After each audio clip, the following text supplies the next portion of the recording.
state like Uttarakhand, it is not practically possible to have a uniform civil code which applies uniformly to all the citizens of that state. How can you have a uniform civil code which is for the territory of India, right from going from Kashmir to Kanyakumari? Sir, I'm not even saying that UCC, when it will come into effect, there will not be loopholes. There will be loopholes. Several loopholes there will be there. There will be societal unrest, like the way Uttarakhand is at a very initial stage. They just have implemented.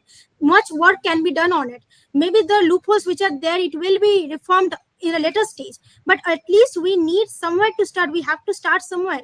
If we are implementing it now, later on, we can just come to a consensus that what are the loopholes, what are the problems that the people are facing. Then we can reform it later. So are you in favor of the abrupt introduction of this UCC, or there should be a gradual progress regarding the implementation of UCC? Sir, enough progress has already been taken. We are actually at the juncture where we need it right now. It's the need of the hour, because 75 years of independence have passed. How much time do we need again? I don't think that we need again more time. Okay.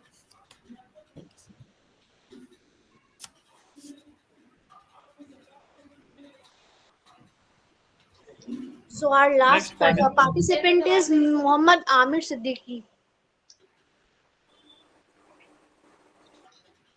Respected जजेस, सारे chief guest, सबसे मैं एक बार इजाजत के साथ अपनी बात को शुरू करना चाहूँगा। किसी भी रेजोल्यूशन में जब हम बात करते हैं तो उसके दो पहलू होते हैं, पॉजिटिव एक नेगेटिव। मैं बताना चाहूँगा कि यूसीसी पे मेरा मत ये है कि यूसीसी भारतीय समाज के मौजूदा परिदृश्य में इम्प्लीमेंट होने के लिए अभी तैयार नहीं है। लेकिन जो मौजू यहाँ पे रखा गया है, जो टॉपिक रखा गया है कि क्या ये किसी भी तरीके से बेसिक स्ट्रक्चर से कॉन्फ्लिक्ट क्रिएट करेगा, क्या ये फंडामेंटल राइट्स की आर्टिकल 25 से 28 तक जो फ्रीडम ऑफ द रिलीजन का प्रोविजन लाया गया है उसको वायलेट करेगा। इस चीज को बहुत जैसे यूनिवर्सल मान लिया गया है, उस पर मैं जरा चोट पहचाने की और जरा आपके माइंड में सवाल पैदा करने का प्रयास करूंगा। मेरे हाथ में हिंदू मैरिज एक्ट यहाँ पे मौजूद है। इसके सेक्शन 2 में क्लॉज बी में बताया गया कौन कौन से धर्म इसमें इंक्लूड करे गए हैं, जैसे बुद्धिज्म, सिखिज्म, जैनिज्म, हिंदुज्म के साथ साथ, और कौन कौन से एक्सक्लूड करे गए हैं, पारसी, यहूदी, ईसाई, मुसलमान। तो इन कम्युनिटीज में तो डिफाइन हो गया सिखिज्म, बुद्धिज्म, जैनिज्म और हिंदुज्म में कि ऑलरेडी 50 के दशक से एक यूनिफाइड और रिफॉर्म कोड के तहत जो है सिविल मामलात में गवर्न हो रहे हैं।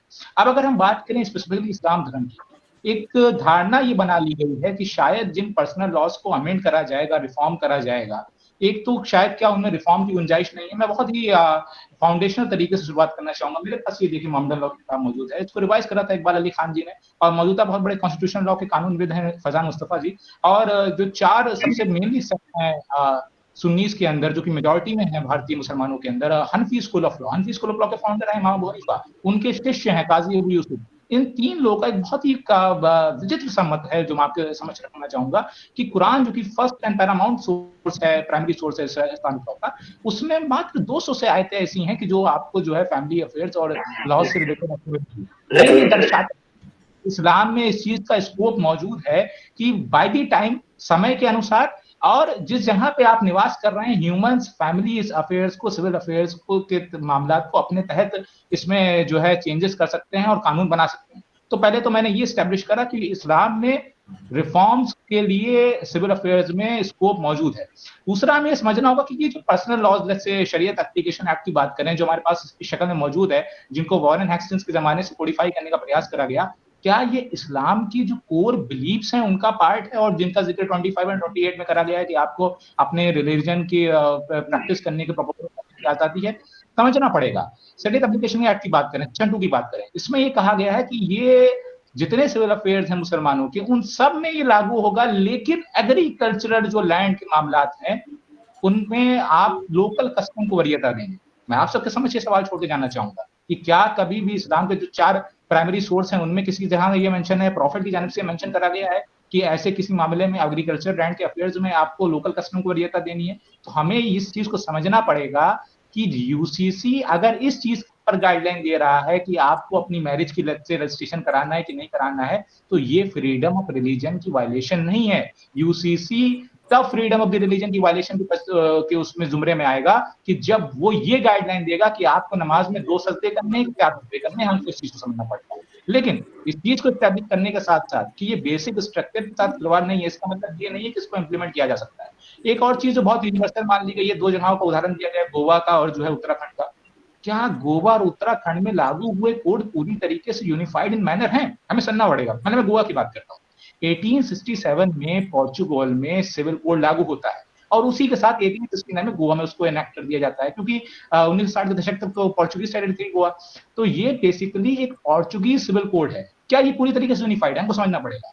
जो सॉलमनाइज मैरिज का कॉन्सेप्ट है, आप बाकी स्टेट्स में देखेंगे गोवा में तो जो सिविल रजिस्ट्रार होगा उसके जरिए होगा, लेकिन अगर नो ऑब्जेक्शन सर्टिफिकेट मिल जाता है सिविल रजिस्ट्रार के जरिए तो ये अथॉरिटी क्रिश्चियंस के जुमरे में चर्च को चली जाएगी, वो सॉलमनाइज मैरिज कर सकते हैं। तो यहां पर भी आपको देखने को मिलेगा। उत्तराखंड की बात करते हैं, वहां पर ट्राइब्स को एक्सक्लूड किया जाता है। और सबसे इंपॉर्टेंट और महत्वपूर्ण बात क्या है कि आर्टिकल 44 ये कहता है all over the territory.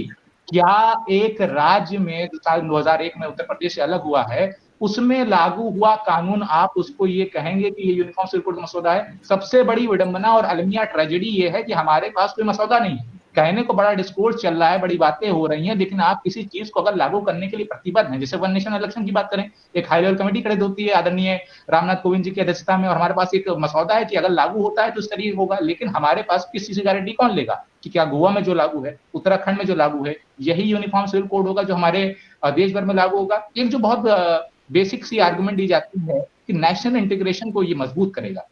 National integration यकीनन बहुत जरूरी है एक नेशन की इंटरनेशनल पे अप्लीमेंट के लिए, लेकिन क्या एक unified legal code national integration का बेसिस है? ये सैंपल साइज हमने कहां से लिया है? अमेरिका की एग्जांपल लेते हैं। 50 राज्य वहां पे शामिल है, सबके पास अपनी सिटीजनशिप और संविधान है, और 1940 के दशक से वो इंटरनेशनल यूरोपियन सुपर पावर के दर्ज पे मौजूद है। तो क्या एक यूनिफाइड कोड होना नेशनल इंटीग्रेशन को समझाता है? एक बहुत सिंपल सा उदाहरण दिया जाता है हमारे साइकोलॉजिकल वारफेयर को खेलने के लिए कि क्या एक छत के नीचे, एक घर के नीचे निवास कर रहे लोगों के लिए अलग अलग कानून होगा? बिल्कुल होता है। छोटे बेटे के लिए घर में अलग जिम्मेदारियां, अलग कानून होते हैं, बड़े बेटे के लिए अलग होते हैं। जो लड़का बाहर दूसरे शहर में हॉस्टल में जाके पढ़ाई कर रहा है, पहले अपने घर का लड़का है जो नौकरी पाया हुआ है। एक लड़की जो रूरल एरिया में रहती है उसके लिए अलग कानून है। अर्बन एरिया, सोसाइटी, लिबरल माहौल, फैमिली में, ओपन माइंडेड फैमिली में जो लड़की रह रही है उसके लिए अलग कानून है। तो लोगों की जरूरतों के हिसाब से अलग जिम्मेदारी और अलग कानून तय होता है, और इस चीज को समझने की जरूरत है। हमारे यहाँ जिस डाइवर्सिटी में बात हो रही है, हम सारी समझ रहे हैं कि हमारे यहाँ अलग अलग रिलीजन है तो उसको इम्प्लीमेंट करना मुश्किल है। नहीं साहब, हमारे यहाँ अलग अलग क्षेत्र और राज्य में निवास कर रहे लोग हैं। आपको ये समझना पड़ेगा, कश्मीरी मुसलमान की कस्टम्स और जरूरतें अलग हैं, और केरल में निवास कर रहे मुसलमान की कस्टम्स और जरूरतें अलग हैं। तीसरी चीज मैं बड़ी महत्वपूर्ण ये कहना चाहूंगा कि अगर सरकार इस चीज को लागू करने में प्रतिबद्ध है तो क्या आर्टिकल 371 का अबॉलिशन होगा, जो स्पेशल प्रोविजन हमने रखे हैं 7 स्टेट्स को नॉर्थ ईस्ट में? हमें इस चीज को समझने की जरूरत है कि आखिर ये सैंपल साइज हमने कहां से निकाल लिया है। ये कहां से निकाल लिया है कि रिफॉर्म्स एकमात्र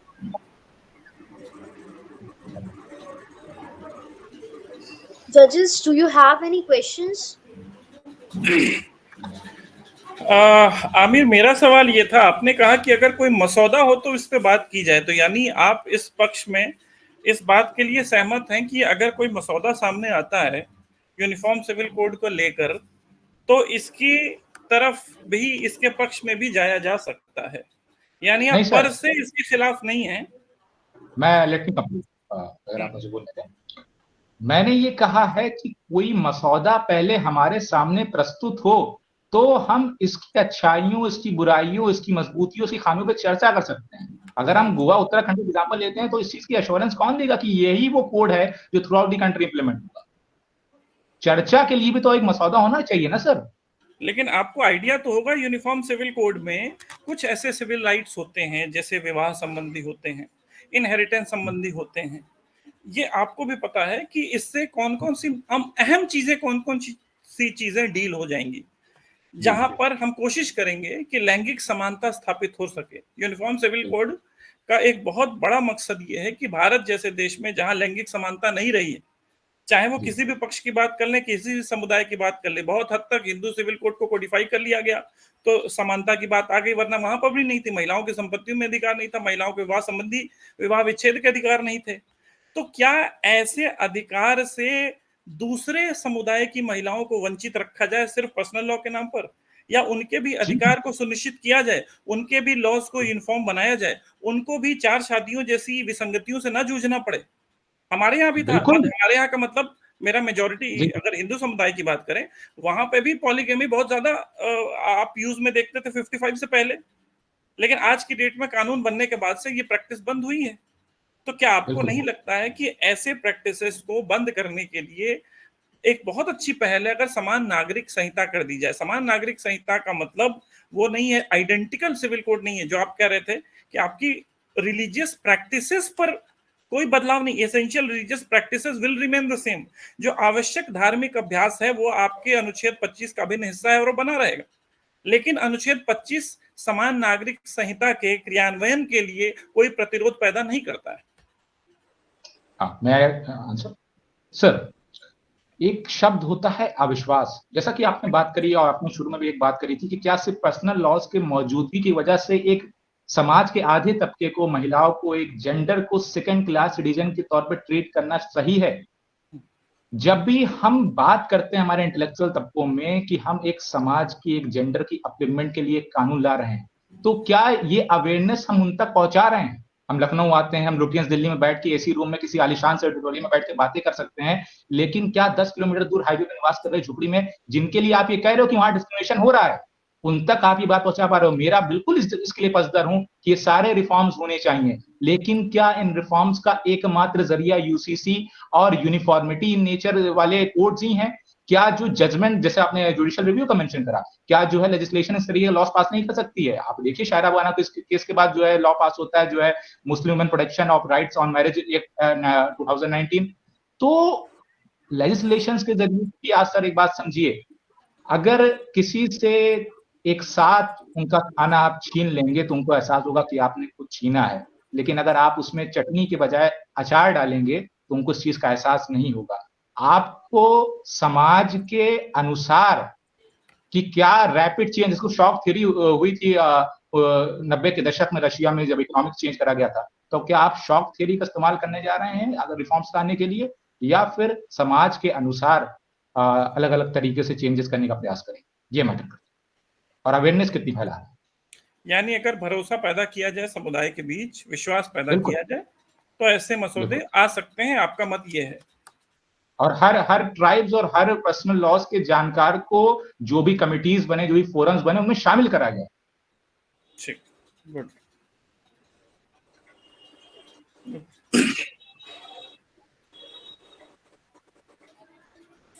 Any other person from any judges?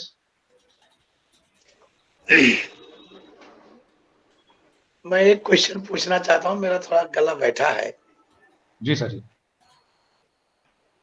System, you are first year, second year, which year? I am sir first year student of LLB honours. First year. Yes sir. मैं सिर्फ ये जानना चाहता हूं, you know the actual meaning of law, can you define me? अगर हम John Austin के अनुसार देखें कि जो लोगों को अच्छे और बुरे और चीजों को जस्ट और अनजस्ट में फर्क करने के लिए लोगों को प्रतिबद्ध करता हो कि आप ये। यस। ऑस्टिन ने जस्ट और अनजस्ट की बातें की थी या किसी और ने की थी? I think the rules and regulations as I'm not clearly, मुझे पूरी एग्जैक्ट डेफिनेशन नहीं ऑस्टिन आती की थ्योरी तो टोटलिटेरियन स्टेट वाली है ना, law is the command of sovereign. Just और अनजस्ट की बातें तो विल्पियन की हैं, लेकिन ठीक है, आपने अपनी तरफ से बात रखी, अच्छी बात। Requirement of people, the legal theory must be provided according to society. अभी संकल्प तिवारी से मेरी बात हो रही थी, मैंने एक एग्जाम्पल लिया था, equal pay for equal work. Can you explain me? आप बताएं। No sir, I'm not crystal clear about this concept. Can you explain me? Equal pay for equal work. बेटा, समान कार्य के लिए समान वेतन, जो आपके आर्टिकल 39D में भी दिया हुआ है। जी जी, कंसिडरेशन ऑफ वेल्थ नहीं होनी चाहिए, आर्टिकल 39 में कहा गया है। 39C में है, 39D में है, वो बात जो सर कह रहे हैं। यस। मैं क्रिस्टल क्लियर नहीं उस कॉन्सेप्ट के बारे में, सर एक्सप्लेन कर सकते? यस। तो जो यूनिफॉर्म सिविल कोड की बात हो रही है, वो एक इक्वालिटी चल रही है। यहाँ कोई जात धर्म विशेष पर नहीं बात चल रही है कि हम सिख हैं, हम ईसाई हैं, हम हिंदू हैं, हम यही है। एक फॉर्मेट है, जैसे format university grant commission UGC format करती है कि you must be complete the law 3 year और complete the law 5 year. So you must be aware according to law. वो चाहे आपका शरीयत हो, चाहे कुरान हो, कुछ भी हो, गीता हो, रामायण हो। और मुझे बहुत अच्छा लगा, संकल्प तिवारी ने काफी अच्छा बोला और मोना चौधरी बहुत बढ़िया। और कोई पार्टिसिपेंट है बेटा? नहीं सर, अब कोई पार्टिसिपेंट नहीं है। ये हमारे 4 फाइनलिस्ट थे। चारों फाइनलिस्ट को बहुत बहुत बधाई हो, क्योंकि चारों मेरी नजर में एट पार थे। 19-20 हो सकता है विजेता कोई और हो, दूसरे नंबर पे कोई और हो, लेकिन मेरी नजर में विजेता, क्योंकि परंपरा है किसी ना किसी को फर्स्ट, सेकंड, थर्ड, फोर्थ आना है। But all the 4 contestant were at par. जो चौथे कंटेस्टेंट भी थे फर्स्ट ईयर में होके जिस विनम्रता के साथ और जिस तरीके से उन्होंने अपनी बात को रखा, वो भी बधाई की बात है। जी जी, thank you. Yes, all the best to all the. Yes, Amir, जैसे आपने बोला कि यहाँ पे कोई भी मुद्दा होना चाहिए इस चीज के लिए, आपको एक्सेप्ट करने के लिए। That what you said? I said ma'am कि हमारे पास अनफॉर्चुनेटली कोई मसौदा नहीं है, तो हम इसकी टेक्निकलिटीज पे बात नहीं कर सकते हैं। हमें ये बताया जा रहा है कि उत्तराखंड में, गोवा में लागू है, लेकिन इस एश्योरेंस कौन इसी तरीके से कंप्लीटली ये पूरे स्टेट में लागू है। ठीक, अंडरस्टूड।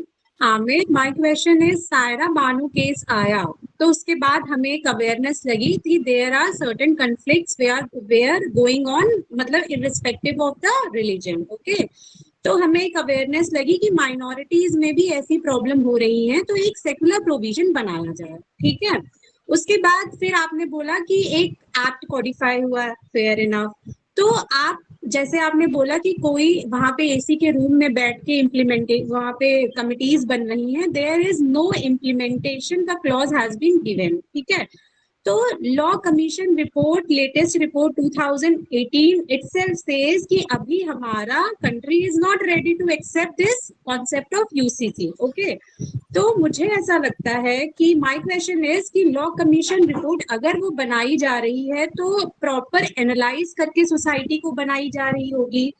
अगर सायरा बानू का केस नहीं आता तो हमें बहुत सारी चीजें नहीं समझ में आती। वहां से हमें लैंडमार्क केस मिला कि हमें ये चीजें इम्प्लीमेंट करनी है।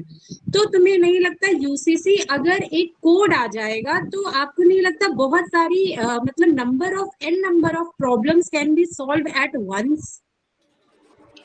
मैम, इस बात को समझना पड़ेगा कि जैसे फर्स्ट ऑफ ऑल मैंने जो कहा एसी रूम में relate all these things with Article 21. तो पहले हमको ये समझना होगा कि अभी आपने बात करी शायरा बानू केस की जजमेंट की, और उसके बाद का जो हमारे पास 2019 में Muslim women protection of right on marriage act 2019 आता है। उसके बाद क्या हमारे पास जरूरत खत्म हो गई कि जो सोशल एविडेंस और डिस्क्रिमिनेशन प्रेवलेंट है कम्युनिटी के अंदर, उसको एड्रेस करा जाए? मेरा साफ और सीधा सा मत ये है कि जैसे कि यहाँ पर रिलीजन डाइवर्सिटीज नहीं, रीजनल डाइवर्सिटीज मौजूद है भारत में, तो यूनिफॉर्म सिविल कोड आप लागू कर सकते हैं अगर आप प्रतिबद्ध है लागू करने के लिए। वही मैंने कहा कि अगर आप लागू करने के लिए प्रतिबद्ध हैं तो आप प्रेजेंट करिए, हाई लेवल कमेटी बनाइए, फिर हम उस पर चर्चा कर सकते हैं। लेकिन अगर आपकी मंशा रिफॉर्म्स की, law commission various number of reports publish कर रहे हैं, स्टडीज पब्लिश कर रहे हैं। 2000 में रिपोर्ट पब्लिश होती है, लेकिन उसके बाद क्या हमारे पास कोई हाई लेवल कमेटी की रिपोर्ट, क्या हमारे पास उसके बाद किसी लॉ कमीशन की रिपोर्ट, क्या उसके बाद सरकारी कोई प्रतिबद्धता, कोई ड्राफ्ट रेजोल्यूशन रखा गया, क्या कोई ऐसी कमेटी बनाई गई है कि जिसमें वेरियस ट्राइब्स और वेरियस रिलीजन के पर्सनल लॉज के जानकार के लोगों को रखा गया है? मेरा ये कहना है कि जब आप ये कहते हो कि डिस्क्रिमिनेशन हो रही है, एक जेंडर को सेकंड क्लास सिटीजन को ट्रीट करा जा रहा है, बिल्कुल करा जा रहा है, लेकिन जहां करा जा रहा है रूरल फैक्शन में, जहां पर एजुकेशन उस तरीके से नहीं पहुंच चुकी है, आप उनकी बात कर रहे हो। तो उनकी बात करने के लिए आपको उनके घर तक पहुंचना पड़ेगा, आपको उनको बताना पड़ेगा कि हम एक कोड लेकर आ रहे हैं, हम विचार कर रहे हैं। ना की बजाय कि आप किसी ऑडिटोरियम में बैठ के एक सर्टेन इंटेलेक्चुअल सोसाइटी में उस चीज को बात करें। आपको वहां तक पहुंचना पड़ेगा। Okay, Amir, fair enough. Yes. Amir, I have a question for you. Yes, ma'am. India के कॉन्टेक्स्ट में हमने बहुत सारी बातें कर ली। I just hope I am audible. India के Yes, ma'am. कॉन्टेक्स्ट में हमने बहुत सारी बातें कर ली। हमने यूनिफॉर्म सिविल कोड देख लिया कि क्यों इम्प्लीमेंट होना चाहिए, लेकिन बहुत सारी ऐसी डेमोक्रेसीज हैं जहाँ पे यूनिफॉर्म सिविल कोड इम्प्लीमेंट किया जा रहा है। तो आपके अकॉर्डिंग वो क्या ग्राउंड्स हो सकते हैं जो यूनिफॉर्म सिविल कोड वहाँ पे इम्प्लीमेंट किया जा रहा है, and what do you want to state? आप अपने अनुसार क्या इस बारे में अपनी राय मैं रखते आपको हैं? एग्जांपल दे रहा हूँ। Turkey, Tunisia, Azerbaijan, Albania, Bosnia Herzegovina, these are the countries and these are the countries की जहाँ पे मुस्लिम मेजॉरिटी निवास करती है, लेकिन यहाँ पर एक civil and secular civil code वहाँ पे मौजूद है।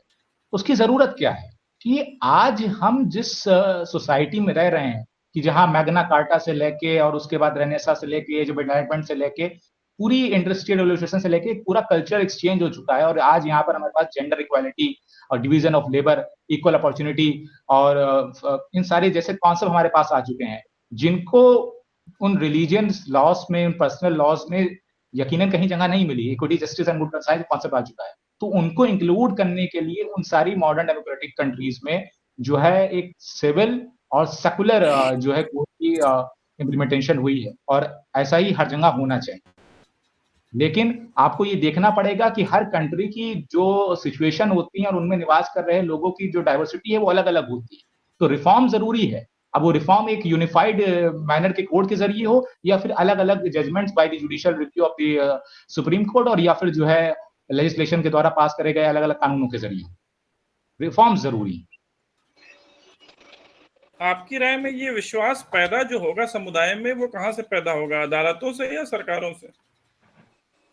ये विश्वास पैदा होगा सर ओपन चर्चा से, ओपन डिस्कोर्स से, कि जहां पे सरकार मात्र ये बात एक फॉर्मल डिस्कशन ना करे कि एक प्रेस ब्रीफिंग हो गई और यकीनन जजमेंट जरूर पास होंगे, लेकिन एक आम जनमानस उन जजमेंट्स को कितना पढ़ता है? आप हम सब जानते हैं सुप्रीम कोर्ट के जाते जजमेंट्स इंग्लिश में आते हैं और उसके बाद जो है अलग अलग वेबसाइट के जरिए हमको ट्रांसलेट करके लोगों तक पहुंचाया जाता है।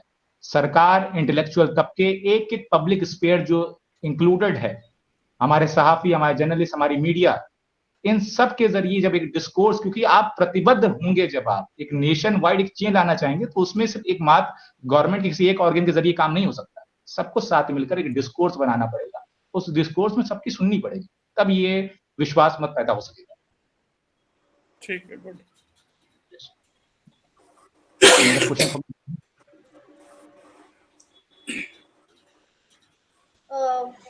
Okay, thank you so much to all the participants for participating in speech competition, Nyayavani speech competition. Now I would like to thank our judges for being a part of a Nyayavani from preliminary to finals. Here are the list of our judges from preliminary to our final judges. First is Anwar Alam sir. Sir is a faculty advisor at Tolicious Committee. Second judge is Kalpana Vishnoi ma'am. Ma'am is assistant professor at City Law College, Jankipuram. Third is Shubham Chatterjee sir. Sir is an assistant professor at Brainware University, Kolkata. Fifth is Ayushi Srivastava ma'am. Ma'am is an assistant professor at City Law College, Jankipuram. Sixth, Vinay Kumar Yadav sir. Sir is also assistant professor at City Law College, Jankipuram. Seventh is Adarsh Pandey sir. Sir is also a professor, assistant professor at City Law College, Jankipuram. Eighth is Preeti Mishra ma'am. Ma'am is an assistant professor at Narvadeshwara Law College and a member at Bar Council, Uttar Pradesh. Ninth is Hemant Pandey sir. Sir is from University of Lucknow. 10th is Nitish Tiwari sir. Sir is a assistant professor at City Law College, Jankipuram and constitutional law expert. Sir, I would like to hand over mic to you, Nitish sir. Actually, I was allocating the marks. So it was indeed a great privilege to be a part of this event. And I would like to congratulate all the participants, right from those who were participating in the preliminary rounds and also the final rounds. and I was quite amazed to see this talent and the wealth of knowledge which they are having. Right, they are in the, I think most of them are in the first or the second year, और पहले और दूसरे साल के law students से इतनी गहरी बातें, इतने फैक्चुअल बातें, एविडेंस के साथ, एविडेंस बेस्ड बातें, it was really refreshing to see this, because in our times when I completed my law in the year 2011, we hardly could speak even in the 5th year. 5वें साल में भी हमारी इतनी हिम्मत नहीं होती थी या हमारे अंदर इतना हौसला नहीं था.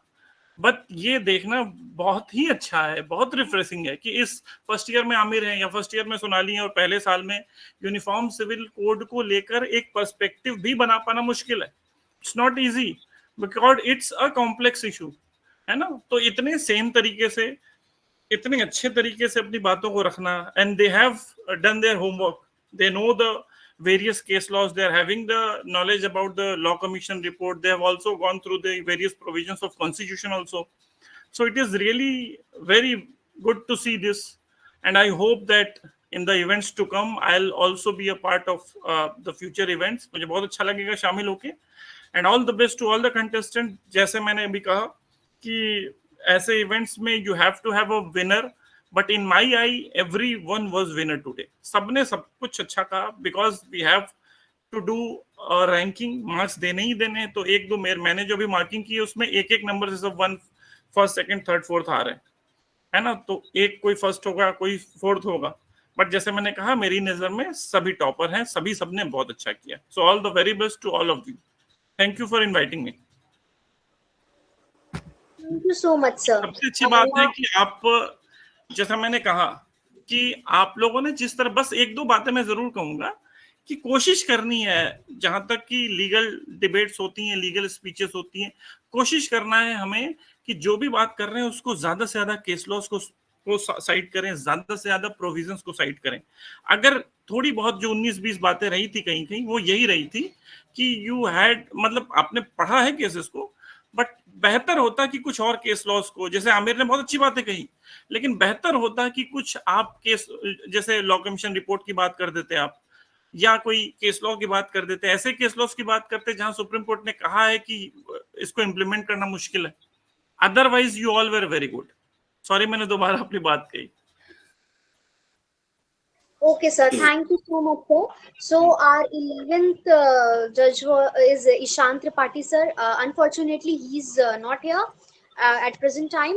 Sir is a faculty of law with ICS Lucknow, and sir is also a constitutional law expert. And our 12th judge is Preeti Bhargav, ma'am. Ma'am is from Vedant Law College and also a constitutional law expert. Ma'am, I would like to hand over mic to you. Thank you. और मैं सभी को बहुत बहुत ज़्यादा मतलब enthusiasm से thank you बोलना चाहती हूँ that you guys have participated. और लॉ की सबसे अच्छी बात यही होती है, law is all about your baby steps. Once you realizing and understanding the concept, you will find yourself कि every day you are learning a new thing by reading the same thing.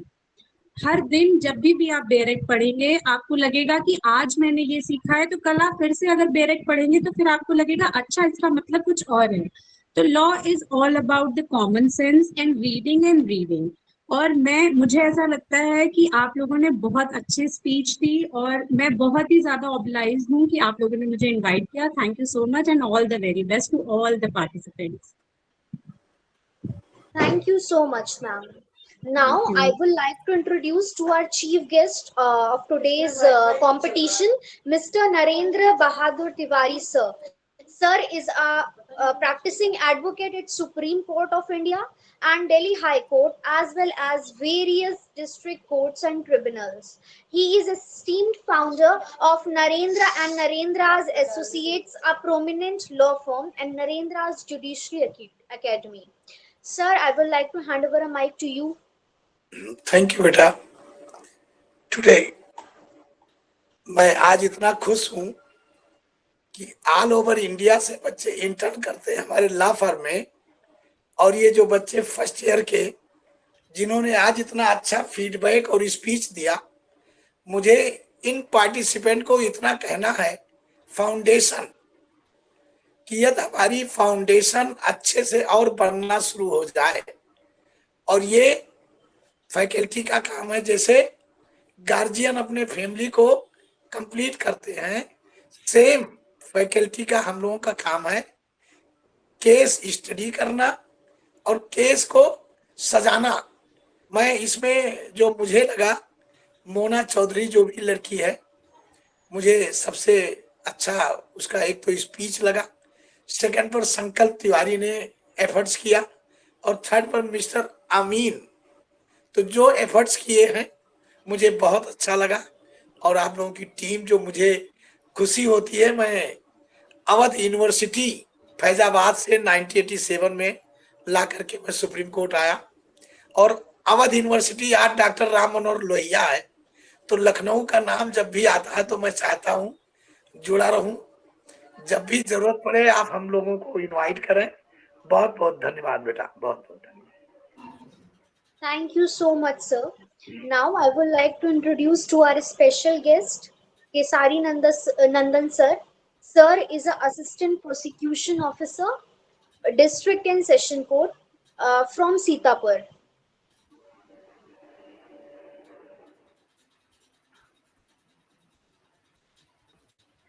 Okay, so now I would like to introduce to our guest of honors, Priyanshi Gupta ma'am. Ma'am is a specialized in energy and environmental law, practicing advocate at Supreme Court of India, Delhi High Court and District Courts tribunals with over 2 years of dedicated legal practice. I would like to hand over a mic to you, ma'am.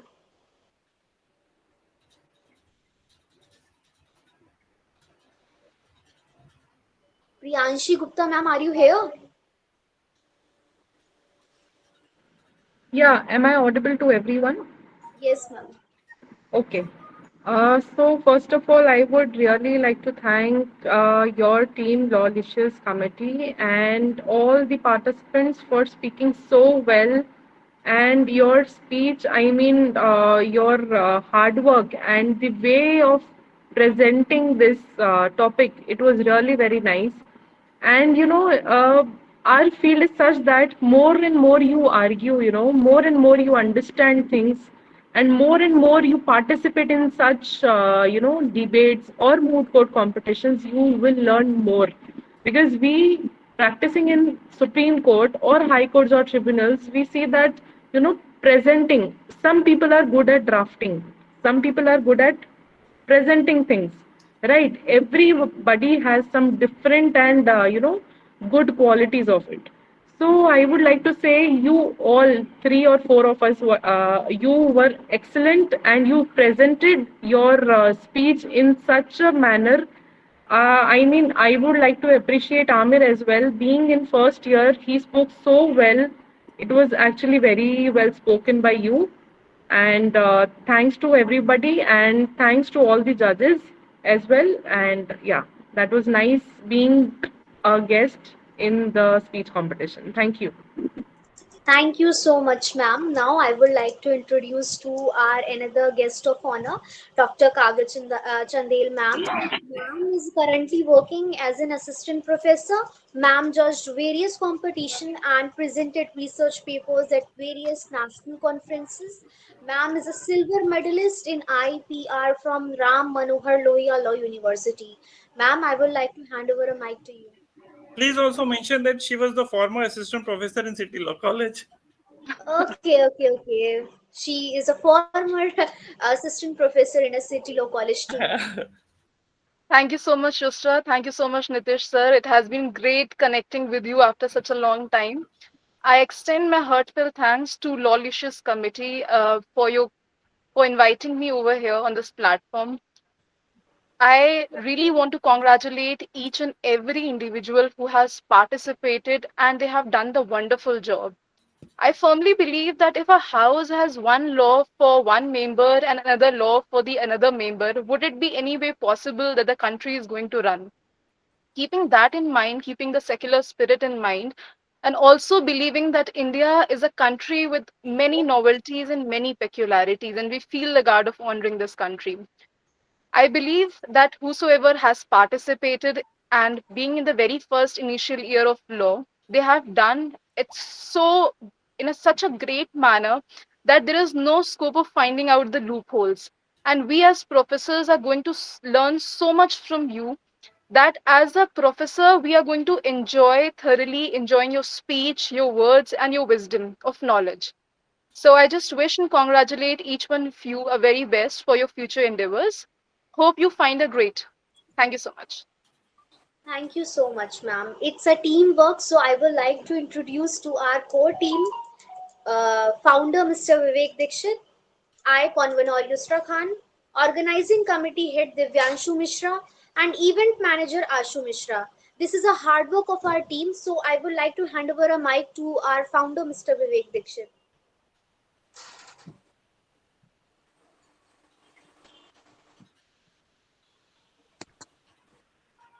Thank you, Yusra, and congratulations to all the participants and all the respected judges. Thank you for accepting our team invitation as a chief guest and guest of honor and judges for the preliminary, final, and semi-final rounds. It was a great honor to us to invite most respectable teachers and our assistant professors and professors to this competition. First of all मैं सभी participants को बधाई देना चाहूंगा कि आप लोगों ने इस कंपटीशन में पार्टिसिपेट किया, क्योंकि बहुत सारे पार्टिसिपेंट्स तो पहले ही ये देख करके डर जाते हैं कि ये टॉपिक ऐसा है, ये कंपटीशन ऐसा है, इसमें कैसे हम पार्टिसिपेट करेंगे, कैसे क्या करेंगे।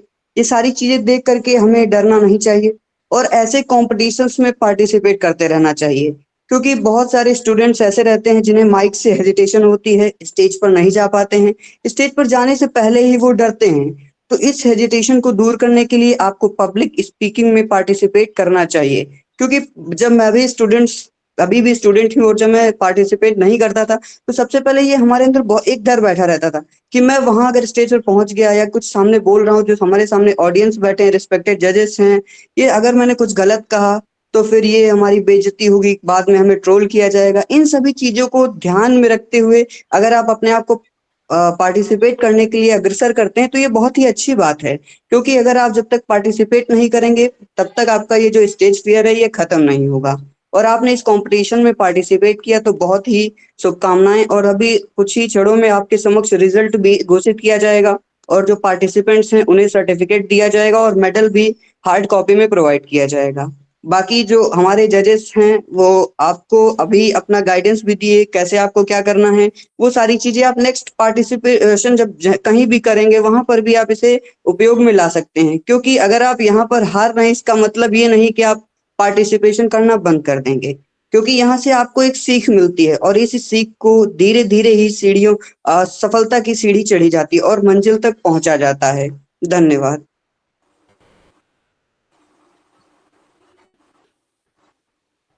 Okay. Now I would like to tell you something that we are having an upcoming webinar on 4th May on the topic digital transformation in legal research opportunities and challenges by Ramesh sir.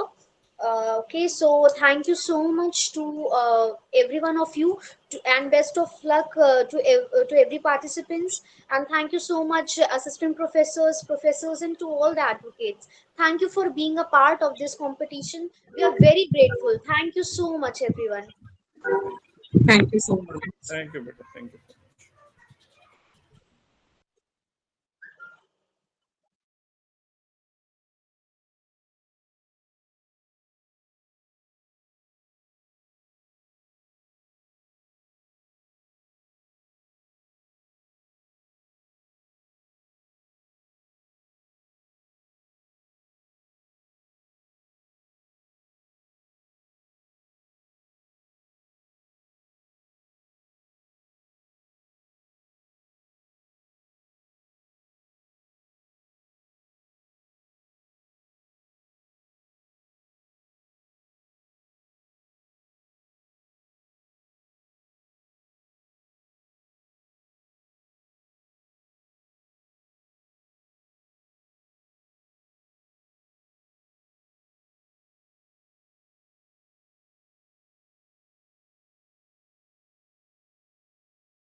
Ashish sir, I would like to hand over a mic to you.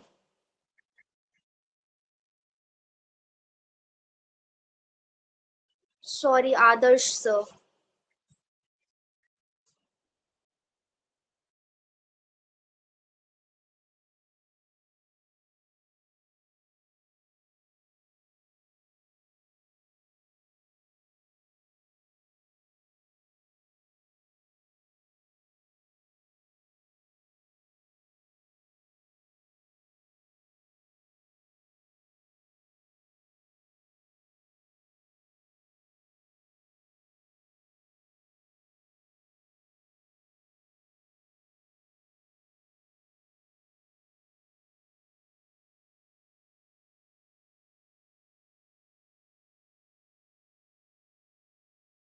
Dear participants, you will get the results very soon.